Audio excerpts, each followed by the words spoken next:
Well, hello. How are you?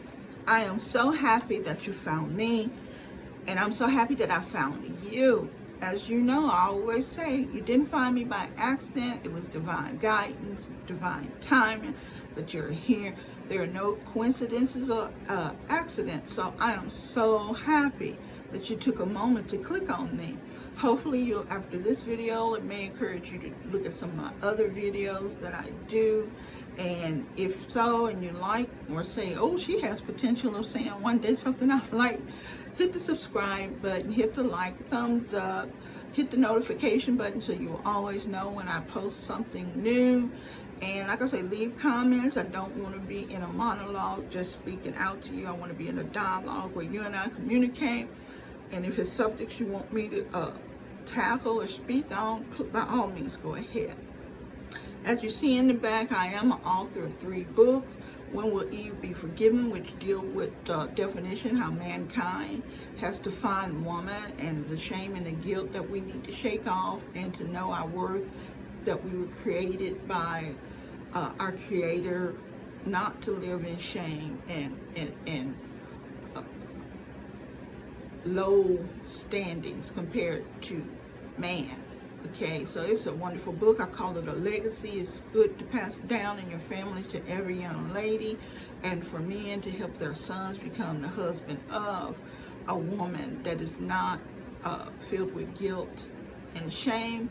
The next book, The Politics of Prayers, I wrote because, as you see, when we had the Civil War, the North was praying to God for victory and the South was praying to God for victory, and both believed that God would come if they were faithful and repentant enough and praised Him enough and worshiped Him enough, that they would have victory in the battle. So I was saying to me, what happens when you have 2 factions on opposing sides praying to the same God? If God answers the North, do that mean He hated the South? If God saved the South and helped them be victorious, did that mean He hated the North?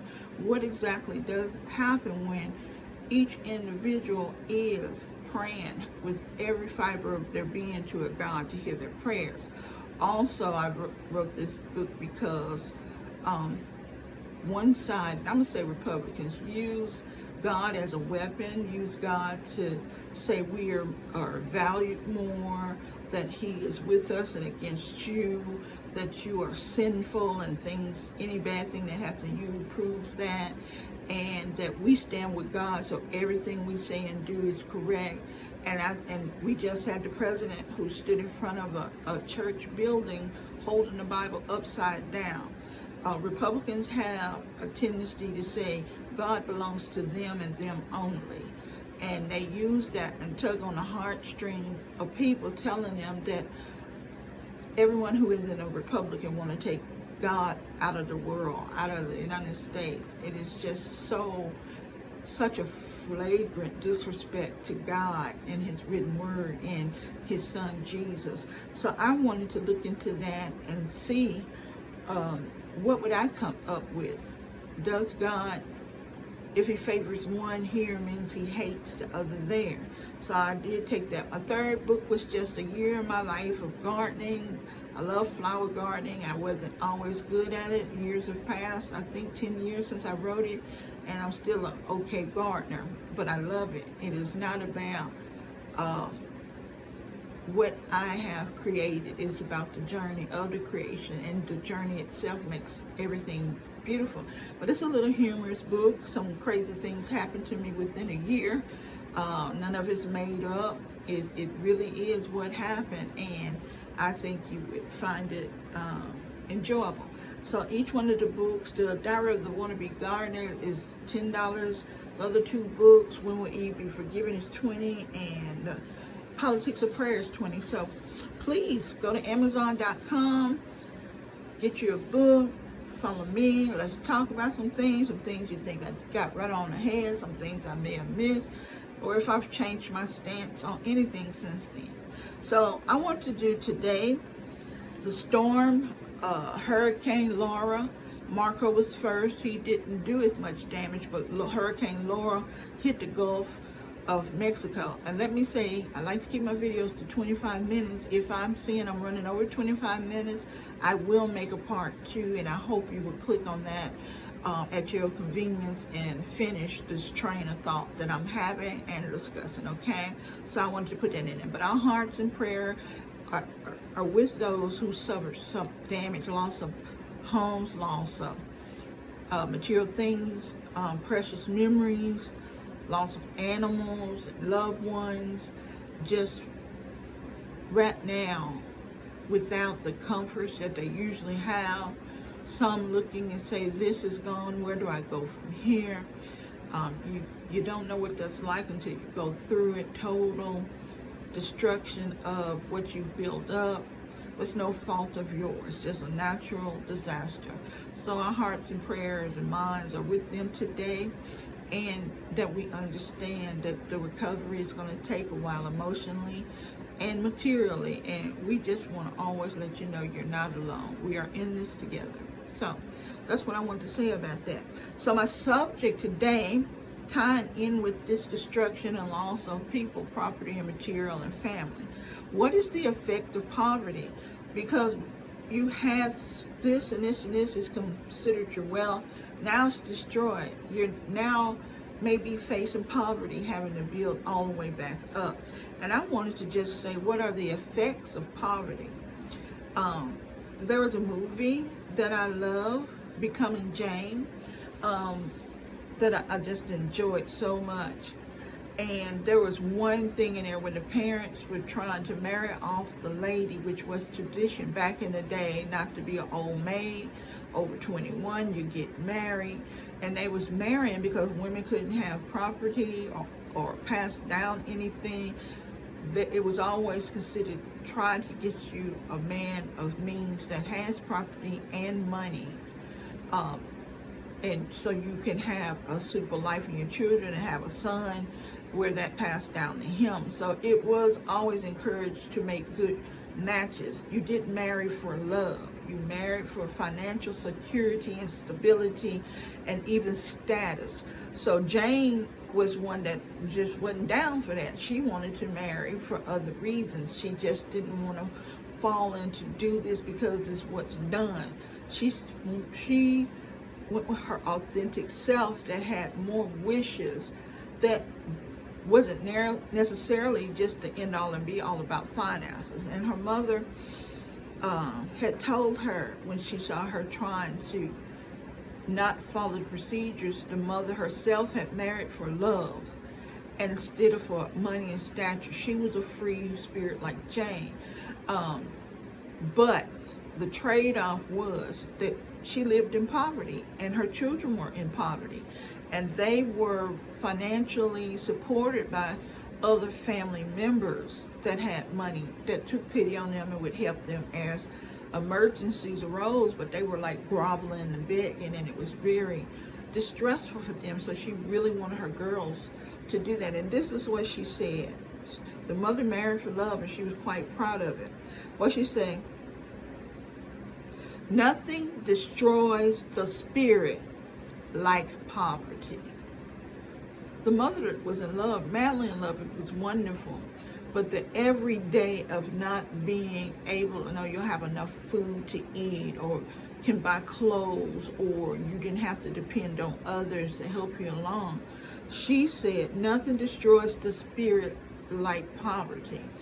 And it's true. If you look in the United States, in places with poverty, you see a lot of random violence for no reason, theft, not even pursuing education. Their spirit, poverty kills the spirit. And I wanted to read this also. It says some common synonyms of the spirit, and that's what we're saying. Nothing destroys the spirit. Pay attention to spirit like poverty. Some common synonyms of spirit are courage. It destroys your courage. Mettle. It destroys your mettle. M-E-T-T-L-E. Resolution. Poverty destroys your resolution to do things. And poverty destroys tenacity. To keep at it. To keep going. Never give up. These words mean mental or moral strength to resist opposition, danger, or hardship is hurt, is affected, is destroyed. Did you hear that? Mental or moral strength. People are like, why don't people do right? Why? Their spirit has been destroyed. And they can't even face the opposition of danger or hardship. A little danger come up, you pull out your gun, bang, bang, bang. A little danger come up, you don't try to go through it and walk through it and erase what happened. You still stay there, but you're hiding in the danger, like the gang violence. People could not get out and move away, even though it was so much danger and hardship. And after a while, their spirit was damaged. Temperament enabling one to hold one's own or keep up one's morals, to keep up one's morale when opposed or threatened. It just kills and destroys your temperament that makes you say, I will rise again, or this is just a little knockdown, I'm going to get up and keep going.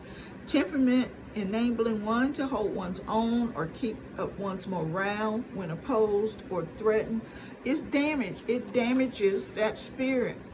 So can't you see now? The poverty is not about a full belly. Poverty is not just about having the right clothes. Poverty is the inner being being destroyed.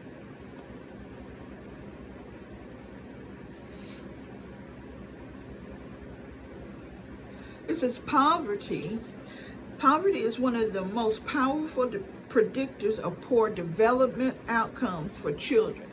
So we have a tendency just to look at adults and say, oh my God, they're so poor, they on welfare, they don't have a job, they barely have food to feed their children. But there's a mentality, a mental destruction that is occurring and in the actual brain. And they saying kids don't have food, they can't think in class when they come to school and stuff. And we just see that they can't think in school. But it predicts poor development of the brain and outcomes for the children. Everyone thinks, oh, once they get grown, they can flip this around and keep going and now do better than their parent. But they're working with a different brain, a brain that did not develop correctly from damage of the spirit. And you heard what I said, the spirit was tenacity, courage, all of that's done. They don't have the courage at 18 to strike out and turn it around. They don't have the mettle or tenacity. They have given up. The spirit has died. All right. Poverty affects the decision-making process, tending to make choices with short-term payoffs rather than looking at the long-term goals. And that right there lets you know, you say, why are people on the corner selling dope when they know they're going to go to jail?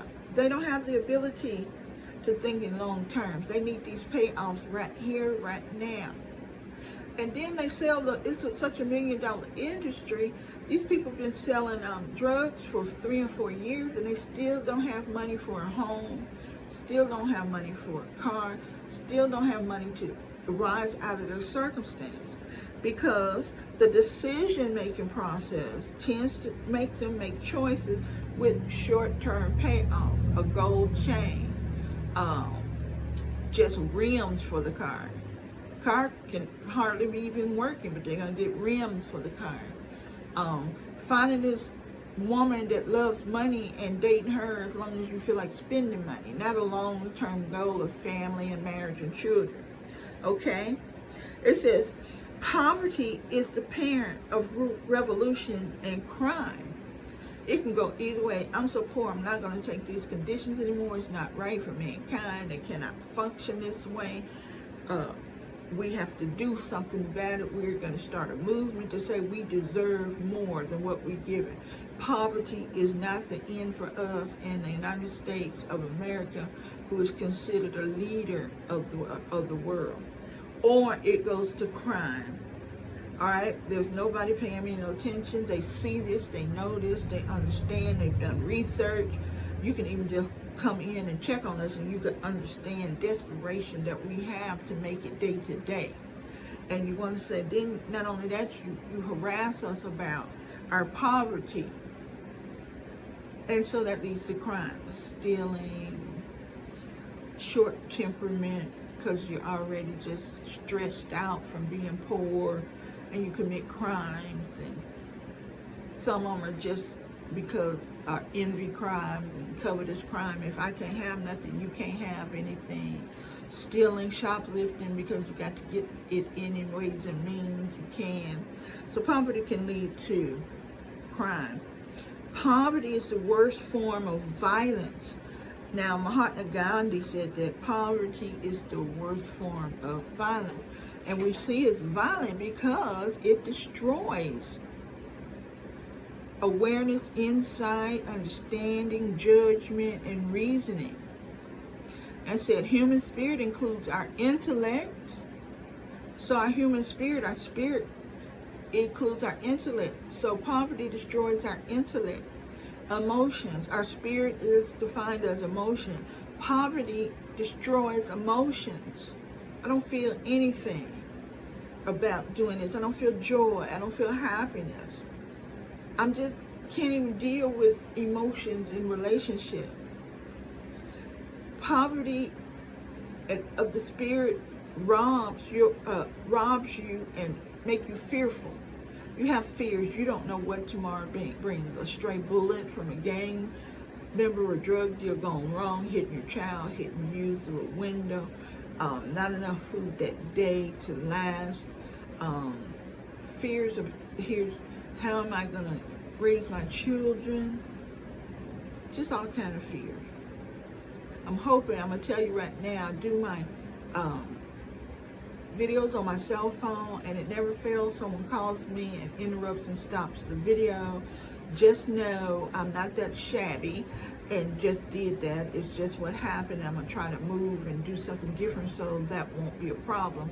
But I promise I will start back where I got cut off with a part 2 and continue, okay? So don't worry about that and just chalk it up to live, okay? So the human spirit is damaged with its passions and creativity. That's a lot. Intellect, emotion, fears, passion, creativity. The human spirit is considered to be the mental function of awareness. So people aren't even aware of how destructive they are. They just see everyone else doing it, and that's the way it is, and that's the way it has to be.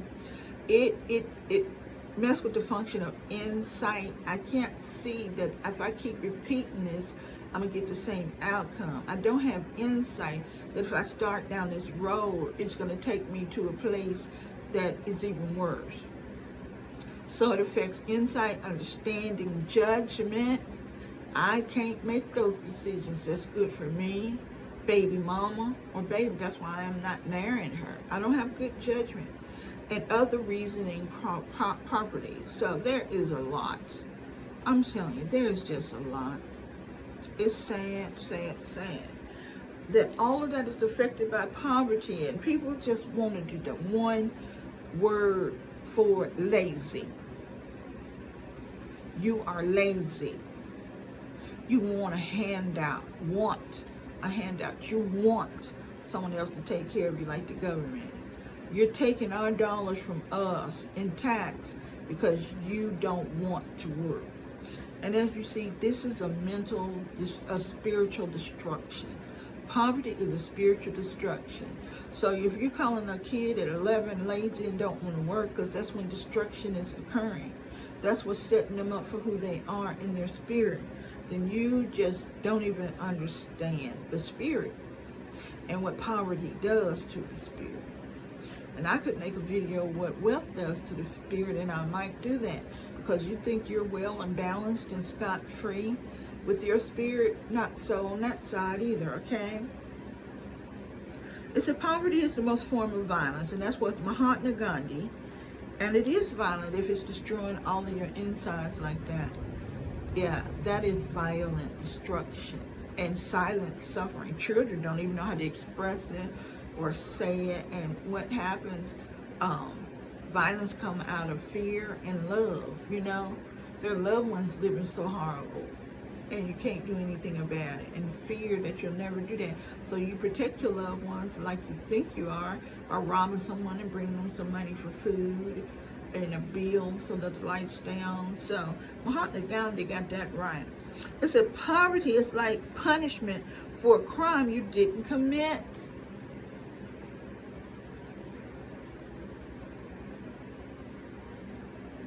I don't think I even need to say anything on that for the households that are in poverty and they're suffering like someone who did a criminal act. Poverty is like punishment because you're still getting whipped. You have nothing and then people are still whipping you, calling your names, shunning you, rejecting you, telling you you're not enough, will not let you get a toehold in any aspect of life. And Eli Krasmarov said that. Listen to this. In a country well governed, America's well governed, in a country well governed, poverty is something to be ashamed of. We should be ashamed to have poverty in the United States. And in a country badly governed, wealth is something to be ashamed of. And we have that. We're a country that is badly governed, and the wealthy are not ashamed at all that they have 20 cars, 10 homes, 7 yachts. I don't know. It's overkill. We're happy for you, but it's ridiculous to keep paying millions and millions and millions in the stuff you don't touch, you just look at and possess, while you walk past people, call them names, and do not have a heart to help them. Yeah, you did your work. You may even struggle to get what you had. But during that time of struggling and working so hard, you understood what poverty would have been to you. How do you think your country is well if you have this sickness of the spirit that poverty brings? You're not in a great land. You're in a sick land, and soon the sickness will, like cancer, continue to grow and take over everything. And your decision for just a blind eye, let them pull themselves up by the bootstrap, is really not helping anything. You can still figuring out the newest and best next purchase. You should think of, how can I help my fellow man? It don't have to be a handout. It don't have to be free. It can be so many programs. If you pass this program and get a diploma or certification, you can have a living wage paying job. They're still working for it. They're still striving for it. But I'm going to read that again. And that's Confucius said that so long ago. In a country well governed, poverty is something to be ashamed of. In a country badly governed, wealth is something to be ashamed of. Confucius. All right, people, I'm going to cut it off right here. There will be a part 2. Yay! We're going to go on with this.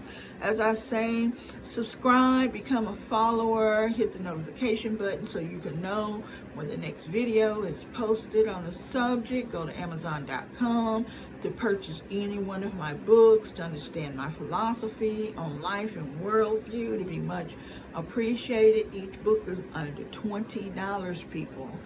This is 2020, a time of being inside, not doing your regular activities. Let's take this time to build up our knowledge, our wisdom, our compassion. So when 2021 come in, it's coming in with so many beings on a different level of kindness and understanding and wisdom. And remember that knowledge is only wisdom when it is applied. Information is only knowledge when it is applied. You can take in everything, parables, wise sayings, scripture, whatever, but it has no life until you give it life by implementing it and applying it and sharing, okay? So as always, I thank you so much. No coincidence you found me. Stick with me, people. I care deeply about you.